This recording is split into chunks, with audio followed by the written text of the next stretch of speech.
তোমাদের ক্লাবে কয়জন আছে? সবাই আসতেছে রেগুলার ক্লাবে?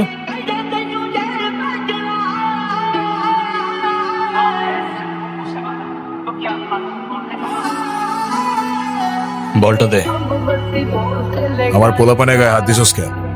কি করবো বল, তোর ছেলেরা বাপের কথা শোনা না, বেয়াদব হয়ে গেছে। ঈশান, তুই জানোস তো আমার বাপকে? তুই যদি না জানিস তোর বাপকে, আমি কি করে জানবো? সময় আমারও আসবে ঈশান। হ্যাঁ আসবে তো, অবশ্যই আসবে। আর কুত্তেকা দিন আতা ভাই, ডোমারি তোরও আসবে। ভাই তোমার সাথে একজন দেখা করতে আসছে। গিয়ে বল ভাই বিজি, পরে আসতেছি। তোমার মা আসছে ভাই। ঈশান, হ্যাপি বার্থডে বাবা। বাহ, আপনার মনে আছে অ্যাটলিস্ট। এই দিনটা আমি কি করে ভুলতে পারি বলো? আপনি সবই পারেন। Still thanks for the flower, but I don't think আপনার আমার সাথে দেখা করতে আসার তেমন কোনো প্রয়োজন ছিল। আমি তোমার মা ঈশান, মায়ের সাথে কেউ এভাবে কথা বলে? সরি, বাট আমার মা আমাকে অনেকগুলো বছর আগেই ছেড়ে চলে গিয়েছে। আমি তোমাকে ছেড়ে যাইনি, সত্যি বলতে ওই সময়টাই ওইরকম ছিল।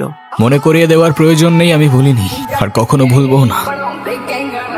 আমি আপনার আঁচল ধরে বারবার বলছিলাম, মা আমায় ছেড়ে যেও না। আচ্ছা, আপনি আমায় কি বলেছিলেন? আপনি আমায় ধাক্কা দিয়ে দূরে সরিয়ে বলেছিলেন যেন আমি আপনার পিছনে আসি। তারপর আমি তো কখনো আসিনি, তো আপনি কেন বারবার চলে আসেন? আমি তোমাকে না দেখে থাকতে পারি না বাবা, আমি তো শুধু তোমার জন্যই আসি। সরি, আপনি অনেক বেশি লেট করে ফেলেছেন।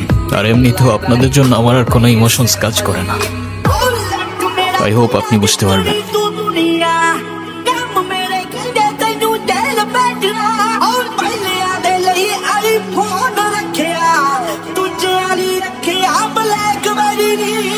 উনি আবার দেখা করতে এসেছিল?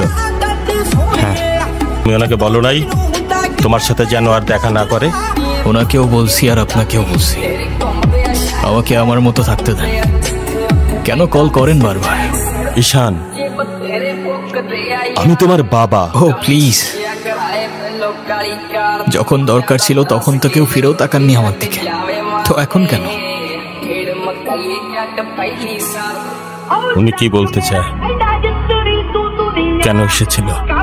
তেমন স্পেশাল কোনো কারণ নেই, আজকে আমার বার্থডে, দ্যাটস ওয়াই। সরি বাবা, আমি আসলে কাজের জন্য ভুলে গিয়েছিলাম যে আজকে তোমার বার্থডে। স্পেশাল না মানে কি? অবশ্যই স্পেশাল। তুমি আমার একমাত্র সন্তান, আজকে তোমার জন্মদিন। তুমি বলো, তুমি আমার কাছে কি চাও? কিছু না। না, কিছু না বললে তো হবে না। ওয়েট, আমার তরফ থেকে তোমার জন্য ছোট্ট একটা উপহার। আমার জীবনে দুইটা জিনিস খুব অপছন্দ জানেন, এক আপনার টাকা আর তুই আমার মায়ের ভালোবাসা, দুটোই ফেক।